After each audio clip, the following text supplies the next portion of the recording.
What is going on, everybody? Welcome to the show. My oh my, panic is spreading. Liquidations are piling up. The fear is real. I don't know if you saw the fear and greed index. We were down at 10 the other day, which is like extreme fear. It's worse than it was during the FTX crash, which is crazy. So the question is, has Bitcoin topped out? Is this the beginning of a massive correction or something much, much bigger? But there's a twist. This cycle is breaking all of the rules that we've seen established before. We hit a new all-time high before the halving. In fact, the bear market, we went below the previous all-time high, which also was not the norm. We've also seen institutions swallowing up supply, macroeconomic forces shifting in ways we've not seen prior. So, is this the final shakeout before Bitcoin's most explosive run yet, or is something crazier coming? Stay tuned because we're going to be chatting about that and plenty more. We've got a killer panel here. We're going to introduce them on the other side of the jump. So without further ado, I'm Ben with the BTC Sessions. This is your daily session.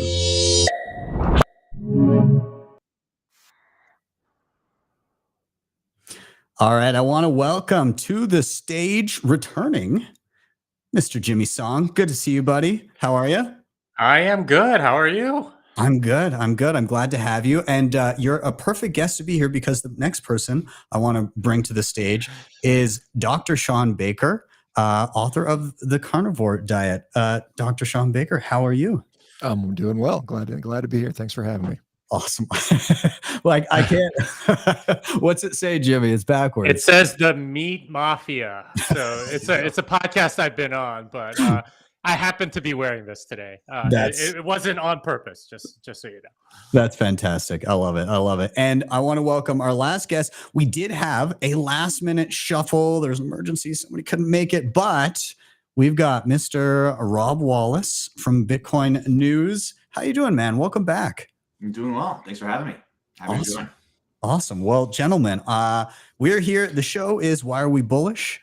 We're going to be chatting about what's going on. I mean, there's been a little bit of panic the past couple of days. I don't know how phased you guys are, but I just want to, before we kind of dive into conversation here, I just wanted to bring up a quick little chart that kind of compares where we are now versus other halvings.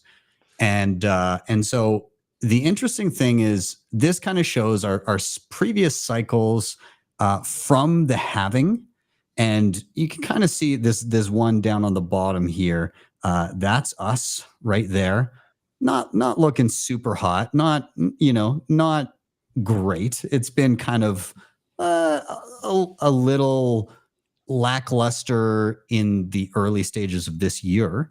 However, the interesting thing is when you take a look at it from the absolute bottom of the bear market, it actually looks pretty decent. It looks to kind of be in line with our 2017 run, kind of more so than the other one. Anyways, point being is there's a lot of things that are different this time around, but there is some things that seem to rhyme. And so regardless of where the price is at right now, I mean, we did see a high of 106, 107. Is that how high we got? 108. 108. Okay, so 108. And then we went sub 80 the other day, which is a 20-something% drawdown. Not unusual for a Bitcoin price cycle for a bull run.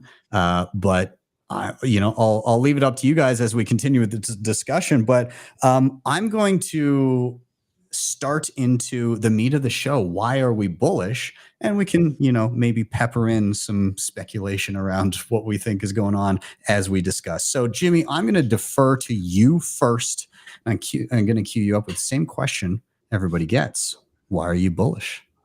I am bullish because altcoins are separating from Bitcoin. There was a tweet a few weeks ago by Irene Zhao. It said, first time Bitcoin hits 100,000, Ethereum is at 4,000. Second time Bitcoin hits 100,000, Ethereum is at 3,900. Third time Bitcoin hits 100,000, Ethereum is at 3,700. Fourth time, 3,400. Fifth time, 3,000. Sixth time, 2,700. It is currently sitting at around 2,200. I expect it to be below 2,700 when Bitcoin hits 100,000. Besides that, there's also the crash of meme coins, which is hurting Solana quite a bit. Couldn't be more couldn't be enjoying Schadenfreude more than watching Solana get wrecked, just because it is the most like evil combination of things. You have Wall Street insiders creating a centralized token, and that's basically who created Solana. So I'm bullish because Bitcoin is separating from altcoins despite this drop. It actually tends to happen more on these drops than during the runs up. So I'm very bullish on Bitcoin separating in itself, and once it's shed the shackles of altcoins, then I think it will pop up real well. I've got a question for you. I guess an observation followed by a question. So what I've noticed this cycle is that gone are the days of new things trying to claim utility. It's like, yeah, this is gambling. This is straight up gambling. Buy this gambling token and sell it before anybody else can, is more or less the narrative of this cycle. Like it's just full capitulation. And I think the decimation of the Ethereum price in Bitcoin as denominated in Bitcoin is the perfect example of that, as it's the flippening narrative of Ethereum surpassing the market cap of Bitcoin was huge for a while. And, they're changing the monetary policy and everything to try and ensure that happens. And it just, not only has it not happened, the exact opposite has happened. And that narrative has just been absolutely destroyed. So my question to you, Jimmy, is, do you think this cycle is the last one where people can truly claim that something that with a straight face, somebody can say this is going to replace Bitcoin? Well, I don't think they could say that this cycle either. The thing is, the current sort of altcoin frenzy is not VC driven. It was in previous cycles. You had like the narratives around NFTs and DeFi and ICOs and IEOs and all that stuff. Yeah, this cycle, it's completely driven by sort of like the hucksters that are pumping and dumping coins. And you're seeing what happens to Melania coin and Trump coin and Libra and all these other things that were supposed to be like the big meme coins. They're crashing just as hard. And it used to be that altcoin cycles took a few years, then a few months. Now it's like hours. It couldn't have happened to a worse group of people than the Solana people. So I am so glad that they are suffering. Fantastic. Now, Dr. Baker, I am curious as it pertains to Jimmy's topic here of kind of the separation of Bitcoin versus other things. As you've come into the Bitcoin space, what have you kind of seen? Like, what was your first experience coming into this? Did you have people trying to throw, hey, this coin is interesting because of this and that and the other thing? And how did you kind of filter through the noise to kind of form an opinion? Yeah, I'm gonna go really low level on here. So when I was exposed to Bitcoin, this is a guy named Saifedean Amos, who many of you guys know, wrote the Bitcoin Standard. He's pretty no nonsense. He's like, everything else is shit coins, right? He says Bitcoin is it and everything else is that. This is not where I have a great deal of expertise. And so when you look at the Dunning-Kruger, that little Dunning-Kruger curve meme where you got the troglodyte and the midwit and you got the genius. I'm here with the troglodytes. This stack sats and don't worry about shit. And that's all I do. I don't put a lot of effort into this. I just regularly, I just buy Bitcoin and hold it. So I'm not going to be the guy that's going to give you guys tremendous insights. about all these different altcoins. It just doesn't even interest me. I just think it's stupid. So I mean, maybe that's just a really troglodyte view, and there's people in them, and there's some people making some money and ripping people off and all that stuff. But I'll tell you, because I know the topic is, what are you bullish about? And in my view, I think this community of people that are in Bitcoin, and again, there's obviously exceptions, but I think as a general whole, there are people there that are very much interested in improving the world in many ways. And that's what I'm interested in. And I see that carries over into what I do. So there's so much overlap in people saying, hey, let's fix people's health. Let's fix the money. Let's fix the whole society, the way it works. So I think, the fact that, Bitcoin has this proof of work, it's still here. Its market cap is trillion, whatever it is, close to 2 trillion or something, whatever it is right now. You guys can know the numbers better than I do. But I mean, that's, what I see. And I think, again, I've been in it long enough to know that I just don't pay attention to these fluctuations very much. I mean, it's just like, just keep going. And, at some period of time, and I don't know what it's going to be. I don't know if it's going to be 20 years, 30 years from now when I'm old and I'm 90. Like, what the hell am I holding Bitcoin for at this point? Donate it to my kids or something like that. So it's interesting to see. I don't know. I mean, it's like, obviously there was talks about a strategic reserve, which may or may not happen. Cynthia Lummis has got this bipartisan bill. It failed in Wyoming, and some people are concerned around that. And I know there's people I know the Middle East has a pretty big reserve they've talked about, that, I think at some point, whenever somebody does that, like whoever's first in, like if a company starts buying, we're going to buy, 1 million Bitcoins, they're going to have a monopoly on this. And then there's going to be all this FOMO that might occur. And then you have this type of stuff. So I can talk about stake all day long with a great deal of expertise, but when it comes to Bitcoin, I'm that troglodyte on the bottom left of that Dunning-Kruger turban. I'd say, shut up, stack sats, and what is it? Who is it that says, is it stay humble, stack sats? Yeah, that shout out to Matt Odell. There you go. Yeah, exactly, Matt Odell. Yep, exactly. That's great. You know what? I've got to say that sometimes the left side of the bell curve on certain topics can really save you a lot of trouble. Like if the midwit that tries to find value and thinks that they're going to be clever, and like that's the typical midwit meme. It's stay humble, stack sats on either side of it, and then people in the middle talking about utility. I don't have the time or the energy to with that stuff. I mean, there's only so many things I can invest my energy in, and I'm up to my ears on that stuff. So it's simple for me. Bitcoin is very simple for me. Just keep stacking and smile. That's great. That's great. Rob, I want to get your take on Jimmy's topic, the separation of Bitcoin and everything else. Where do you stand here? It's so funny how just like a week after events, it all becomes so obvious in hindsight. Like we had President Trump launch a meme coin, and then his wife launched one within this 24 hours. And then the president of Argentina launched a meme coin 2 weeks later.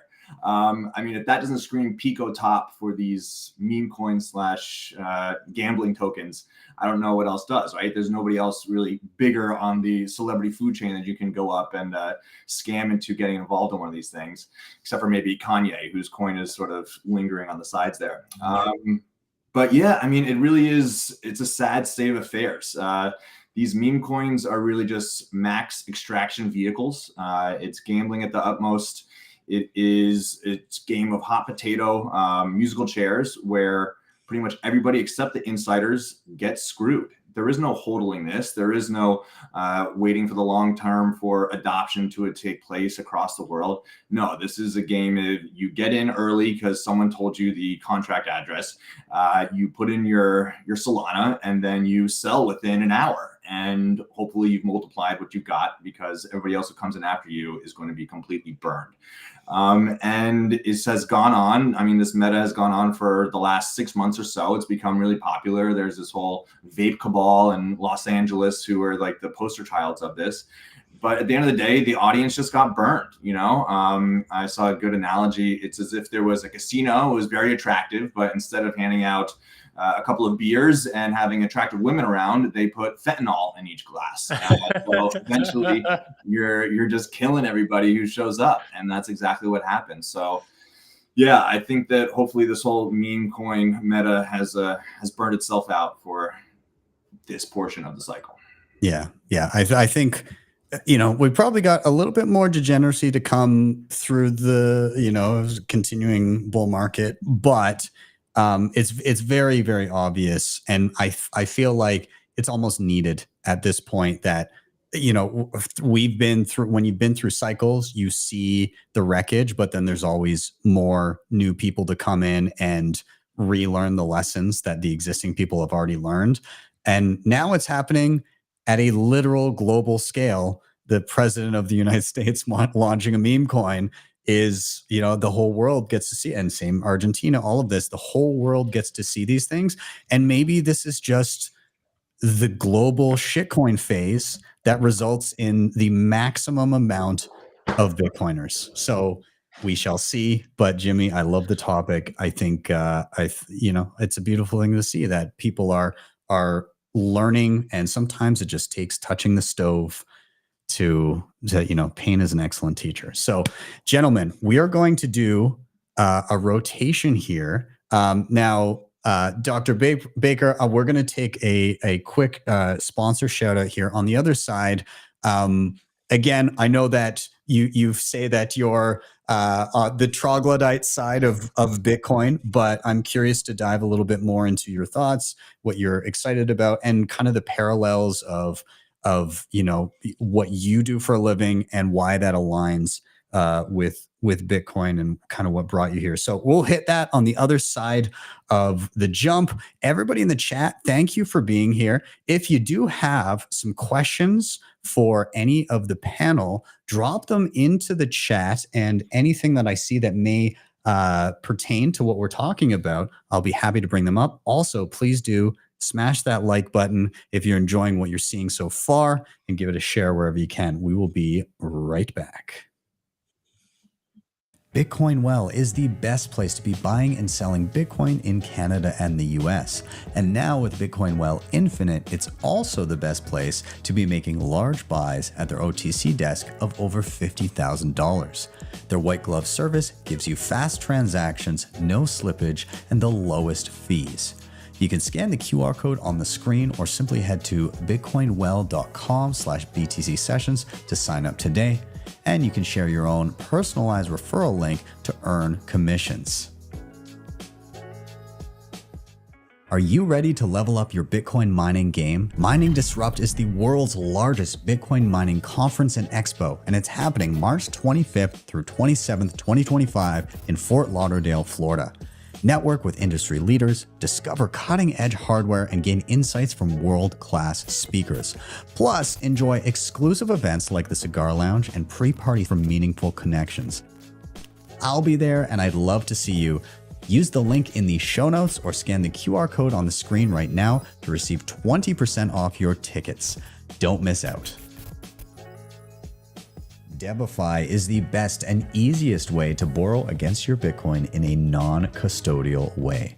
Funds are held in a multisig escrow where you hold a key, and the platform allows for excellent hardware like the Cold Card Mark IV and the Q. You have access to flexible conditions, the best rates, and institutional grade liquidity. If you're looking to make use of your capital, don't sell your Bitcoin, borrow against it. You can head over to debifi.com to check them out, or simply scan.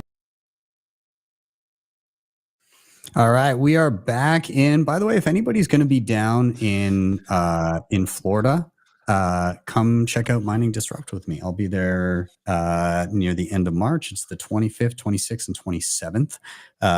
So if you're in the Fort Lauderdale area or just want to check out some mining related stuff, swing down. There's a little QR code there. You can get 20% off tickets. Also, afterwards, Rob, you're in New York, if I'm not mistaken. And I've got a little shindig going on right after that. I'm turning 40, and I'm doing my 40th birthday party at PubKey.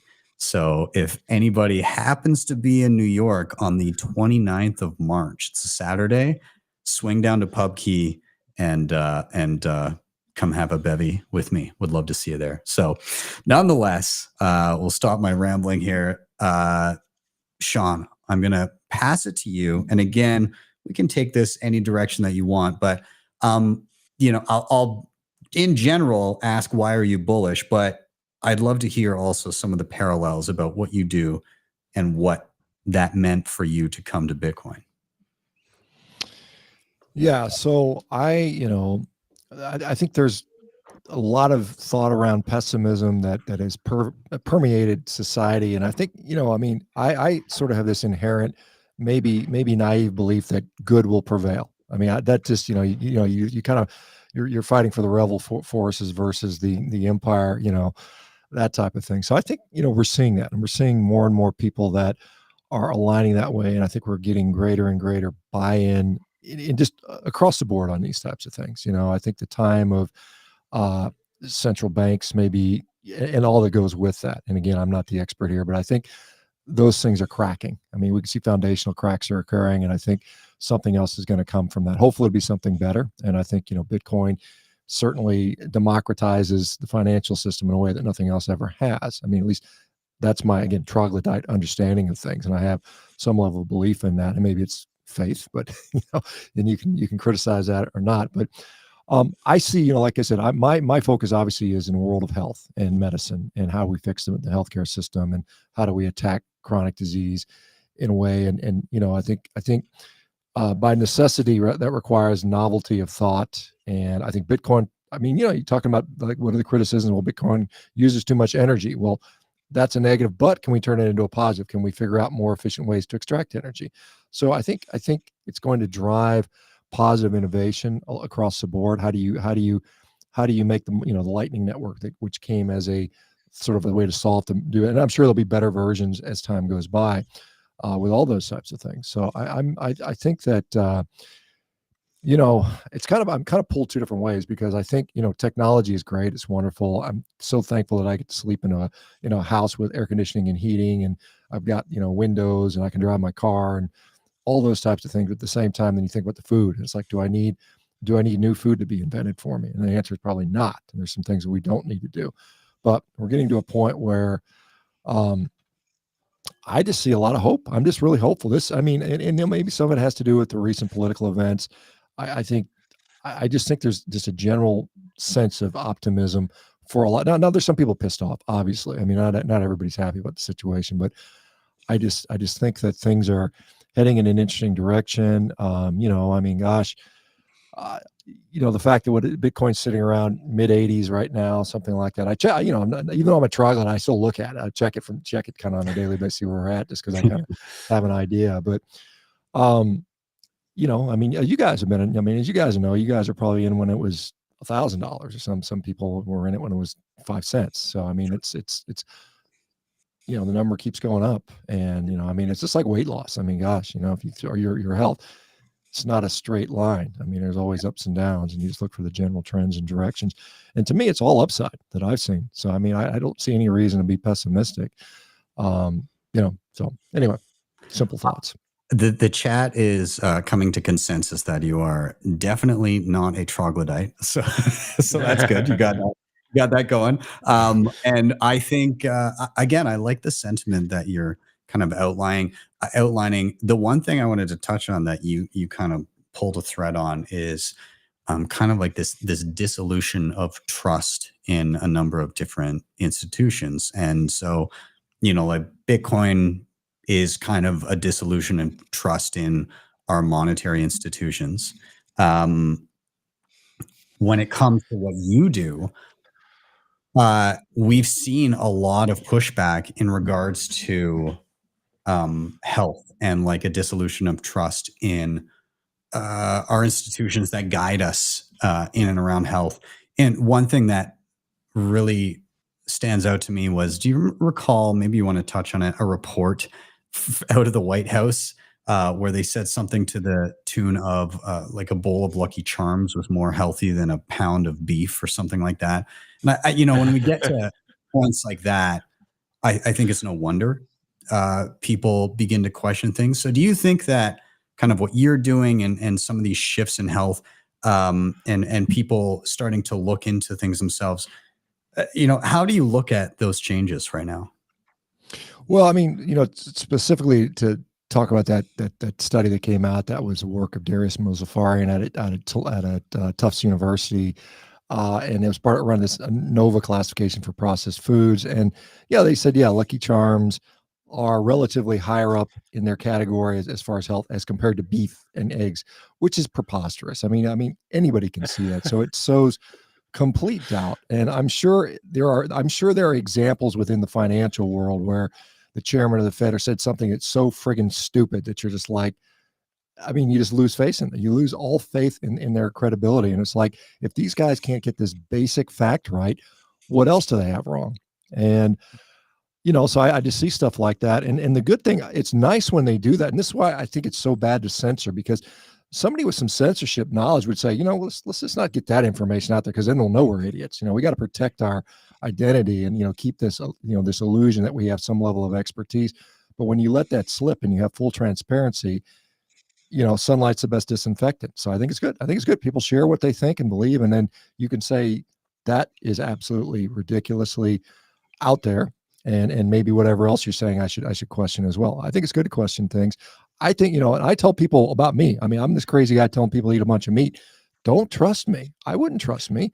I'm not that I'm an untrustworthy person, but I think you need to verify it for yourself.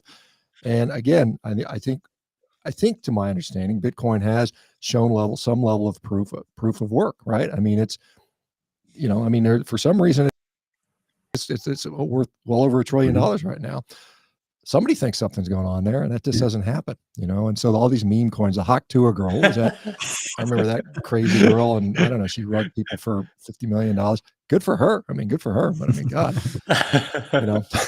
Yeah, it's again, and you're kind of referring to an ethos of Bitcoin: don't trust, verify, right? Like, and this is you can actually do that, both in health and in Bitcoin. You can go and you can actually look and see results and kind of, there's the tools are at people's fingertips, and they can go and actually read the studies. They can go and actually see what impacts their own health. They can try different things and come to their own conclusions and read read your book and read opposing views and kind of come to their own decision.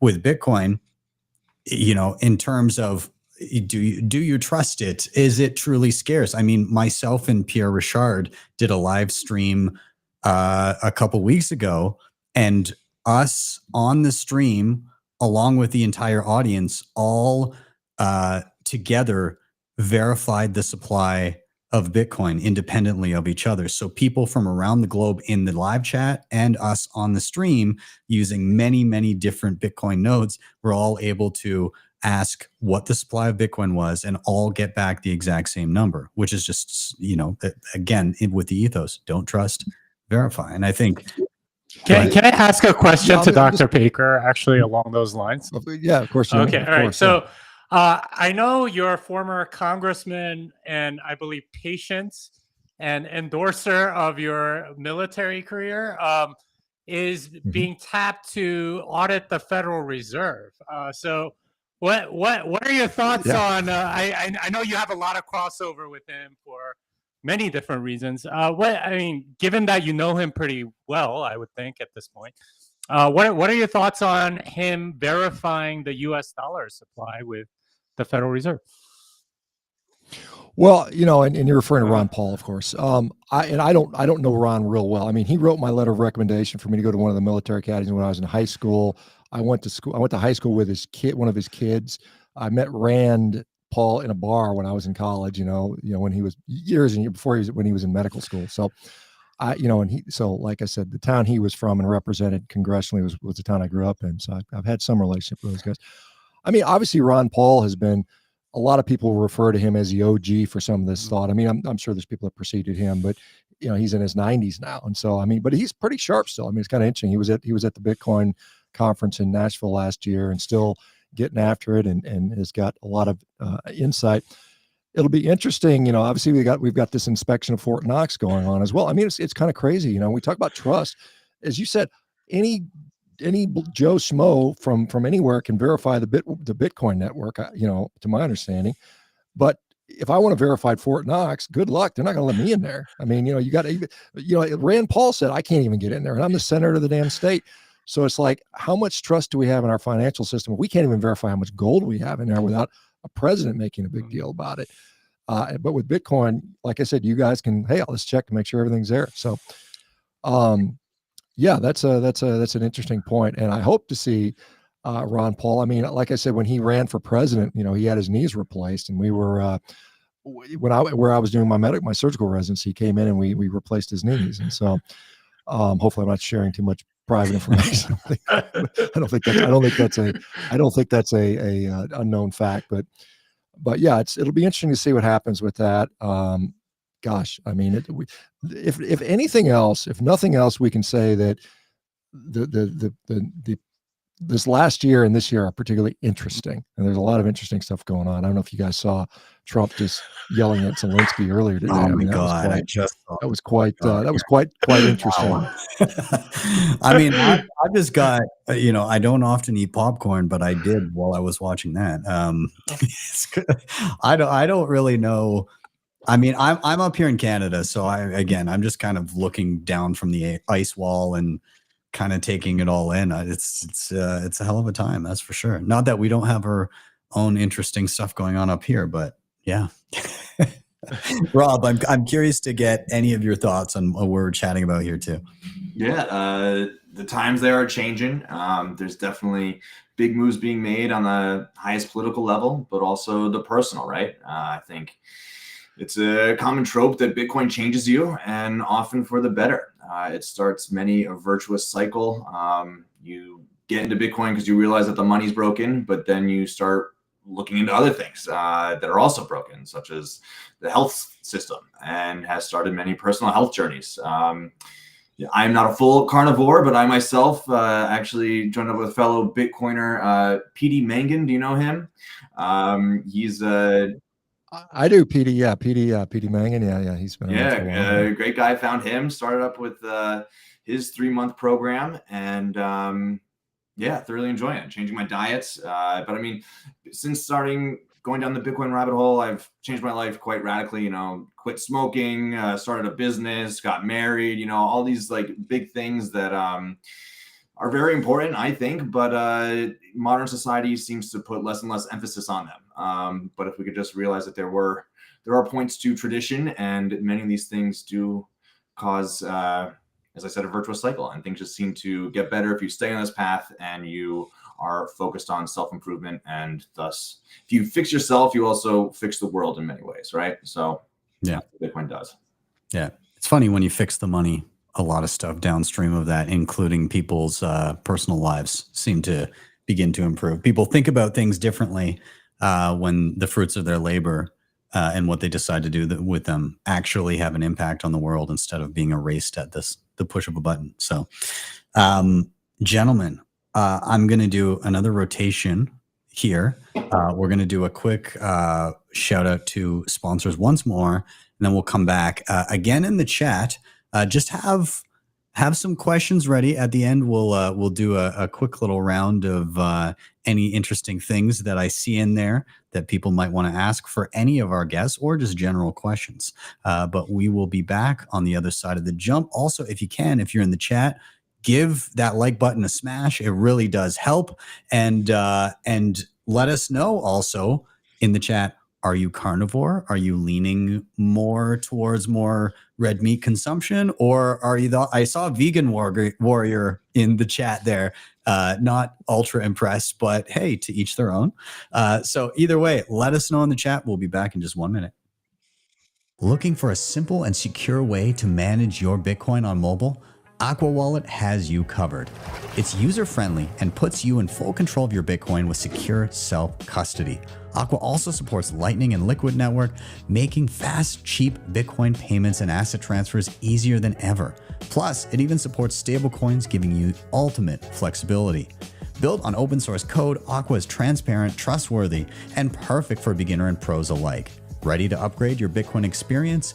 Click the link in the show notes or scan the QR code on the screen now to download AQUA Wallet today. Securing your Bitcoin doesn't have to be complicated or invasive. With NUNCHUK's HONEYBADGER plan, you get state-of-the-art multisig with built-in inheritance planning and no KYC required. NUNCHUK is trusted by users to secure billions of dollars in Bitcoin. The HONEYBADGER plan offers 204 assisted multisig, guiding you step by step on mobile or desktop. It works seamlessly with hardware wallets like TapSigner, ColdCard, Jade, and plenty of others, so you're always in control. Plus, with non-KYC inheritance planning, you can ensure your Bitcoin goes to your loved ones. No private info needed. Take control of your Bitcoin today. Click the link in the show notes or scan the QR code on the screen to check out the HONEYBADGER plan. CoinKite has been in the game for years, creating hands down the best and most secure hardware when it comes to securing your Bitcoin. The ColdCard Q is an absolute powerhouse and my daily driver, and it's ideal for newcomers and advanced users alike. The TapSigner gives you a low-cost, user-friendly option for those just getting started or for convenience when traveling. You can head to coinkite.com and use code BTCSessions for discounts, or simply scan the QR code on the screen to get started right away. All right, we're back in. And again, if you guys want to check out CoinKite, grab yourself a ColdCard Q. There's a little QR code on the screen for you. That'll give you 5% of anything ColdCard related. And that's my daily driver. So with that, we're going to dive into our next topic with Rob. I'm going to queue you up with the same question everybody gets. Why are you bullish? Yes. Well, this week we saw a wide swath of events happening across the country, and they couldn't be more different in all regards. So last weekend we had the Heat Punk Summit at the Space Denver, a brand new Bitcoin co-working space meetup area. And they had their first summit there, and it collected all these people from around the world who are working on using the byproduct of heat from Bitcoin miners for useful means, right? I'll send you a link right now, Ben, so you can show some video of this, because it's really worth putting up on screen so people can see it. But yeah, so I mean, Bitcoin miners are computers that consume a lot of electricity, and as a byproduct, they kick off a lot of heat. And so the question is, if this machine is going to be making all this heat, what do we do with it, right? And so we've come up with lots of different uses. There's a giant greenhouse in the Netherlands by Brabant Bitcoin. They have a giant greenhouse there that heats tulips and grows tulips there. They were just featured on Japanese TV. Here in this video, they show a bunch of different homemade Bitcoin miners that are used to create heat and heat up everything from jacuzzis to space heaters. That's what's really cool about Bitcoiners, is that they're extremely, they have a lot of ingenuity, and they're creative, and they're willing to push the boundaries and see what's possible. Is that a water? Is that a water-cooled BitX? Yeah, that's a water-cooled BitX. Wow. So yeah, I mean, and so it really flips this whole industry on the head when you think, instead of a Bitcoin miner produces Bitcoin and has the byproduct of heat, well, what if it creates heat and Bitcoin is the byproduct, right? So, I mean, there's whole spas in Brooklyn and Manhattan that use Bitcoin miners to heat the water for the hot tubs and the saunas. And I think we're going to see more and more of this as people realize that Bitcoin mining is a great way to subsidize your electricity consumption. So that happened in in Denver this week, the same week that ETH Denver is happening right now as well. And from the pictures of that on X, it looks like it has quite the abysmal turnout. This was a packed house here at this small venue in Denver at the Space. And you compare that to ETH Denver, wasn't so good. But the other event that was a packed house for Bitcoin this week was Bitcoin Investor Week, which happened in Manhattan, put on by Anthony Pompliano. Really quite the lineup from Jack Mallers, Adam Back, Kathy Wood, Dennis Porter, all the mining CEOs, of course, Natalie and Marty Bent. I mean, it really was quite the star-studded affair for 3 straight days, Wednesday through Friday. And a very different audience, right? Many people from Wall Street, people in their 50s with decades of investment experience, trying to figure out what is this Bitcoin thing and how to get into it. right?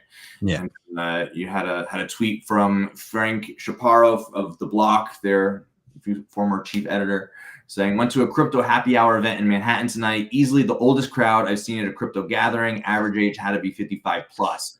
Everyone was bullish on crypto. No one knew about meme coins. All focused on getting their family offices into Bitcoin and early stage crypto projects. Complete antithesis of crypto Twitter. So while we were all worried about the price melting down, there's lots of people over on Wall Street who are interested on getting their first Bitcoin, right? So interesting times. This is great. Yeah, can I just comment? I heard Jack Mahler's, Dennis Porter, and I think those guys are all carnivore, just for the record. Definitely trend. Seems like. I mean, I gotta say, like, just about everybody in Bitcoin is at least interested in carnivory, and I gotta thank you, Shawn, because honestly, like, I talk about carnivory when I talk to my normie friends more than I do Bitcoin, because they're always like curious when we're eating together, like, why won't you eat the mashed potatoes or something like that? And it's just like, because I'm a carnivore, and then they'll ask questions. It's a lot easier to proselytize being a carnivore than it is being in Bitcoin, because they come in with some preconceived notions. I don't think people have that as much with carnivory. Yeah. I need to tell a story of Jimmy Song specifically because Dr. Baker is here. So I was in Nashville for the Human Rights Foundation, and they have like a mishmash of like Bitcoiners, developers, educators, and then they have these human rights defenders from all over the globe. They bring us all together for this global Bitcoin summit, and they do a really great job of like taking these human rights defenders and having them out for a nice dinner and all of this. So I end up at dinner with Jimmy Song across the table, and you have options of what type of food you like, and you just kind of check it off. And one of the things they had was tomahawks, and then other people were choosing fish and other things. Anyways, so the food all comes to the table, and Jimmy grabs a tomahawk. It was massive, and he just cleaned that thing to the bone, and then realized that the tomahawk was for that section of the table, not for the individual person. So then he felt like shit, and then had to go and pull out his wallet and buy another tomahawk for the rest of us to have. So he was done it by the time there was time to actually realize that there wasn't more coming. So he really, he did a good job ingesting all that. That's good, man. After my own heart. Good for you. I gotta say though, Dr. Baker probably eats more than I do. I'm legendary in the Bitcoin space for eating large quantities of meat, but I saw you down 3 tomahawks in Nashville, like without even a thought. It was just just nothing. It was kind of incredible, actually. Yeah, it was. I'll tell you, they had this tomahawk tomahawk steak ribeye eating contest, and they're like, I was like, I'm not really that interested. I'm trying to lean it out. I'm trying to diet a little bit. And they said, no, you got to do it. You got to do it. So I said, okay. So I said, well, if I'm going to do it, I'm just going to try to win. And so I ate it was like 6 pounds of meat in like 20 minutes. I just crushed it, man. I was just like, all right. That's like my arm. Yeah, it is kind of like, it's like a small child. It's like a small baby. Have you been to the place in Amarillo where they give you the steak for free? If you Big Texan? Yeah. I have not. That's the 70s. I know I can do it. I will tell you, if you guys don't mind this little diversion, there's a woman. Her name is Molly Schuyler, and she weighs like 120 pounds, and she went to this prime rib place in Madison, Wisconsin, and the record for that restaurant was 10 pounds of prime rib.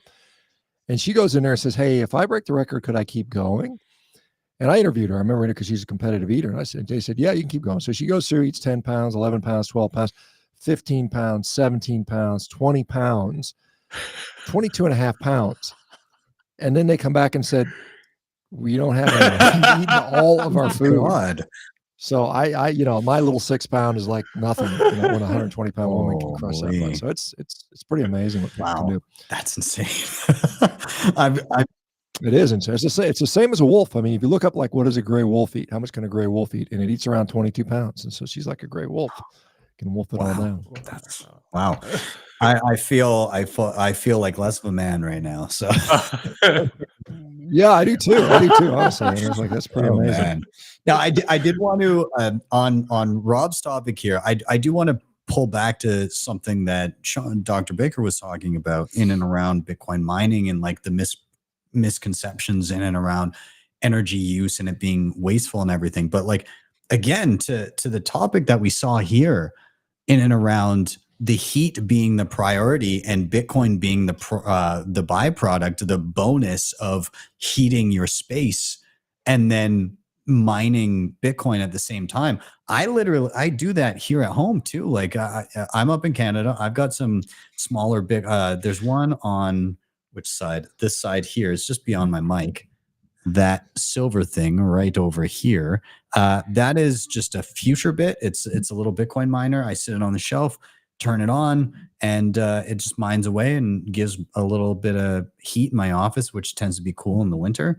I've done that with a few different devices with some of the older miners as well.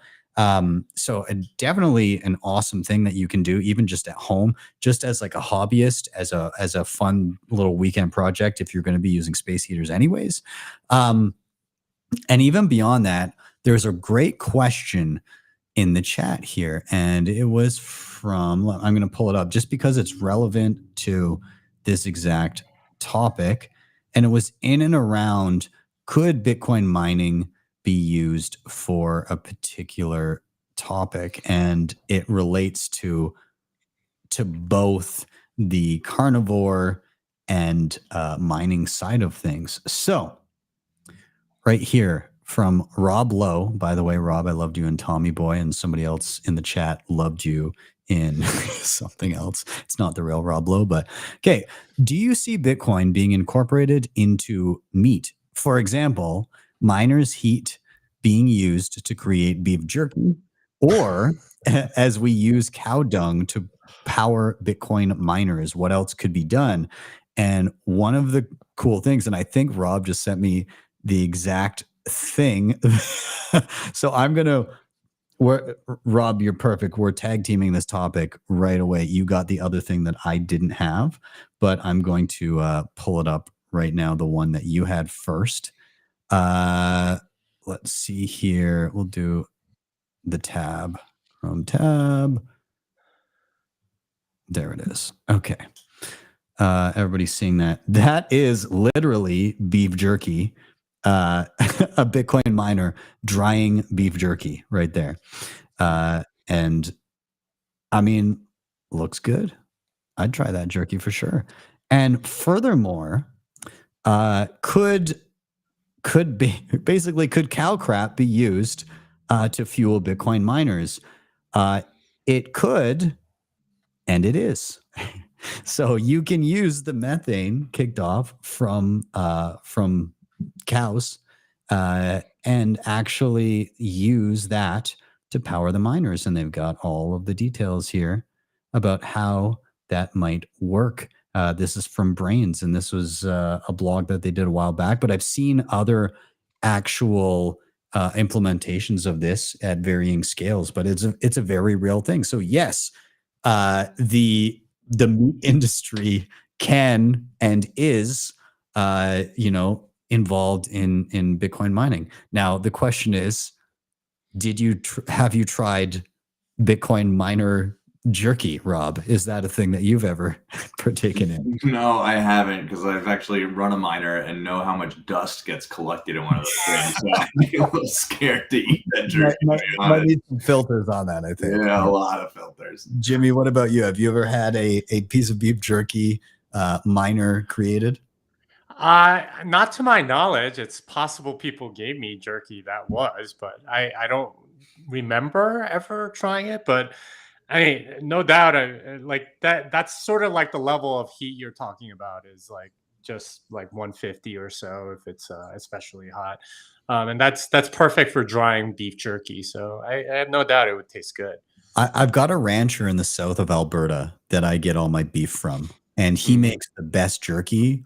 I'm going to convince him to have a Bitcoin mining edition. Well, so if he can like fuel it with cow farts, and dry the beef, right, with leftover ground beef. Like I think it could be like sort of almost a circular economy within his own farm. As long as he separates the use of the crap far enough from where the heat is emitted, I'm okay with that. Yeah. Shawn is wondering what the hell is going on, but well, you know, I got to tell you, as someone who makes his own jerky quite a bit, I've got I don't have a Bitcoin mining operation. I just got a standard dehydrator. But you're absolutely right. If you get something that's go around 150, 160, and it puts out a little bit of heat, it's actually delicious. I mean, it is a great way to do it. I mean, it's a really nutritious, delicious snack, and I'm all for it. I'm excited about it. You know, you guys can. I don't think it'd take too much to design that. Well, somebody's already done that, obviously. So I mean, even that little unit sitting right behind you there might be out enough heat where you could put out. You know, you could dehydrate a couple pounds worth of meat, and it's makes for a great snack. I love for it. Sure. I love it. There is somebody else in the chat that was asking, where am I seeing that? Matthew. Oh, he was just and anybody can chime in on this. I've got some thoughts here too, but Matthew J was asking what mining pool is the best. He's currently on public pool, but I don't know, Jimmy or Rob in that realm. Go with Ocean. They pay like what's actually mined rather than sort of like the average of what everyone else supposedly is giving you. So you're going to make more money on Ocean over the long term. Obviously, the volatility reduction isn't quite as much because they don't have as much hash rate, but just go with Ocean. They're trying to do things the right way and paying people out the right way, so I will go with them. Nice. Rob, how about you? What are your thoughts here? Yeah, I would second that. Ocean also has the datum service where you can choose your own block template, so you can choose if you want to allow quote unquote spam to be allowed into the block if you mine it, such as, of course, ordinals, NFTs, BRC20s, and whatnot. You can filter those out if you so choose, and it allows the spam filtering to be decentralized amongst miners. And you can, if you're the miner who finds a block, you have the right to decide what goes into it. So I think that's pretty cool. Nice. I do.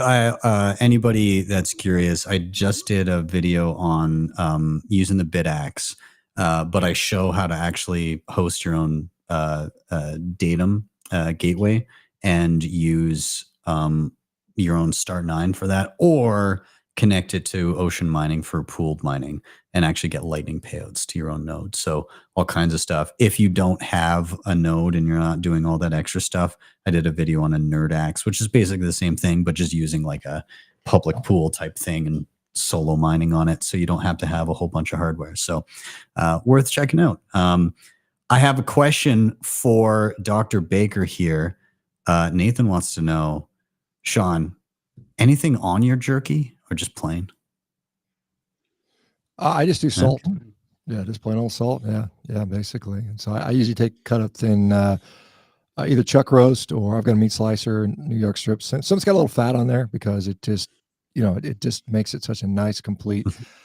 If you're trying to gain weight, and I saw a comment in here, somebody saying they're struggling to gain weight, and because meat can be very satiating, when you dehydrate that takes out a little bit of that satiety effect. So you can actually eat more protein and fat and actually potentially gain more. So that if you're struggling to gain weight, that's a great way to do it. Just dehydrate a bunch of meat and pound that stuff. And then you can probably increase your caloric intake by 20, 25, 30% pretty easily that way. Wow.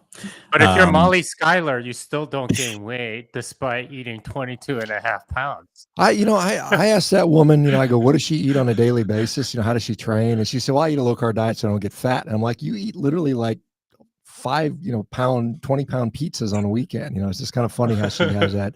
I don't want to get fat, but my job is to be a competitive eater. It's kind of well, so what's the secret? How she stayed on 120 pounds, eating 22.5 pounds?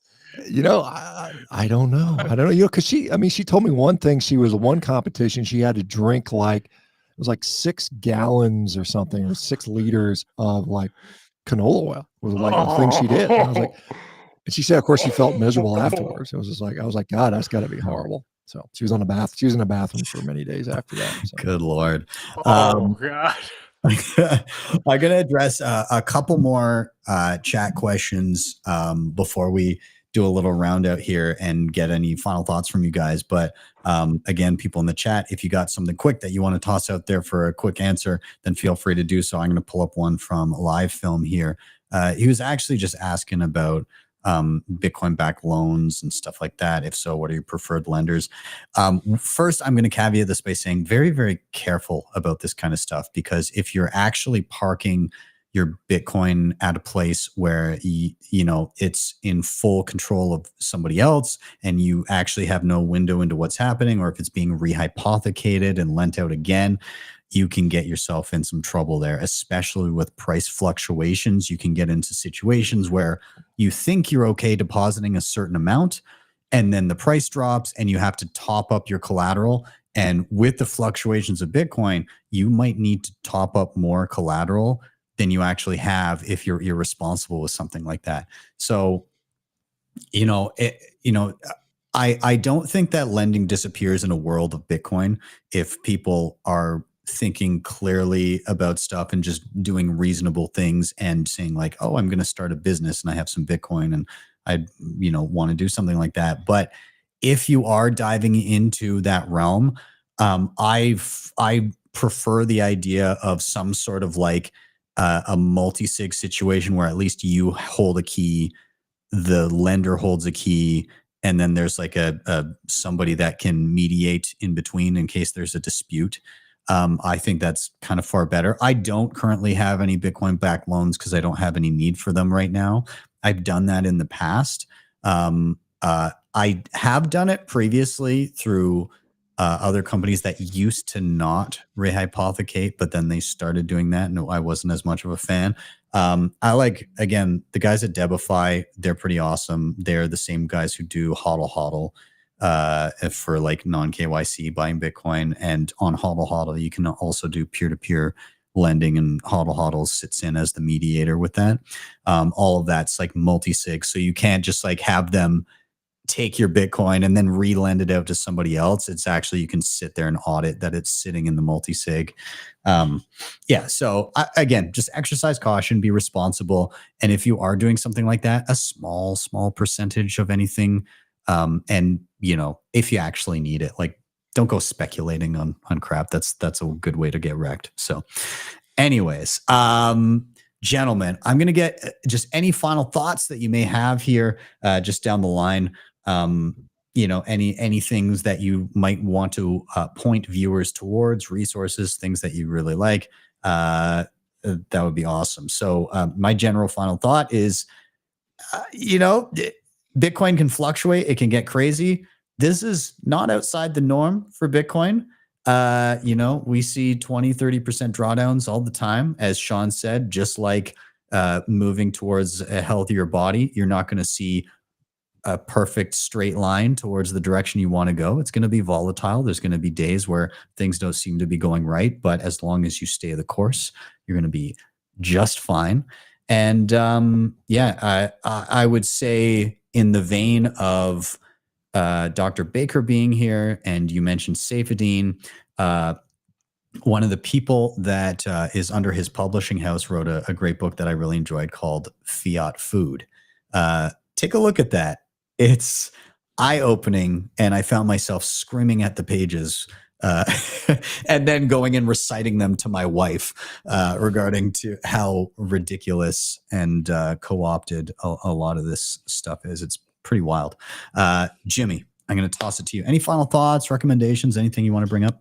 Yeah, I want to answer that loan question, actually. I actually think taking loans out in a fiat economy is immoral. And I say that because every time you take a loan out, unless it costs somebody, it has an opportunity cost for the person that's lending it to you, you're actually printing new money into existence. So if you're borrowing money for a mortgage, that money is not coming from somebody's savings. That money is being printed by the bank. So you're expanding the money supply by that amount. If you're more curious about my stance on that, there's a video of the Plan B forum in San Salvador where I debated Mauricio Di Bartolomeo with about this very issue, that basically all debt in a fiat economy ends up being money printing. And what you're essentially doing is stealing from everybody else that's holding the currency that you're borrowing. So I just say don't do it. Don't try to cheat the system, leverage, or like gain something for nothing, risking way too much in the process. Just go make a gooder product or service or something and stack sats. I say do it that way rather than this other way of gambling. All right. I like it. Awesome. Shawn, I'm going to go to you. Any final thoughts, things you want to point people towards? Yeah, I mean, I'll just bring it back to health. I think, the Make America Healthy Again is predicated on Americans actually wanting to get healthy. And it's not going to be up to RFK or any other government entity to get you healthy. You're going to have to do it yourself. You're going to have to take an interest in that. You can't outsource your health to anyone. Just like you shouldn't outsource your finances to the central banks, you should have control over your own health and get a deep understanding about how that is. And it's surprising how much you have control over. If you're diagnosed with a chronic disease, you're often told, we don't know why you have this. Maybe it's bad luck. Maybe it's genetics. And all you can do is take pills the rest of your life. And that's disempowering, depressing, and it's a wrong answer. And there's a lot you can do about that. And so I think this sort of great awakening that everyone's experiencing around all aspects of life are being challenged, and don't sleep on your health. I mean, it's so important. I mean, you can have all the financial security in the world. If you're sick, that's a real health there. I like it. Rob, I'm going to toss it to you. Finally, final thoughts, anything to point people towards? Yeah, I mean, if this last week has got you scared, I think there's two remedies to that. One is time. Just the longer you hold Bitcoin, you realize that these fluctuations are normal, par for the course, and you won't get as worried about them. And two is education. The more you study, the more you learn about Bitcoin, the more you realize that this is the final trade. There is nothing else that you'd rather give up Bitcoin for to get, right? So study Bitcoin, hold it for a long time, and you'll be just fine. That's perfect. Gentlemen, this was an absolute blast. Everybody in the chat, please give that like button a smash. I would greatly appreciate it. And of course, follow all these gentlemen. I've got their stuff in the show notes down below. Other than that, gentlemen, I appreciate you all coming and getting bullish with me on a Friday evening. And with that, we shall say a farewell. Have a wonderful day or evening, wherever you guys may be, wherever the audience may be. And see you guys later. I'm Ben with the BTC Sessions. This was your daily session.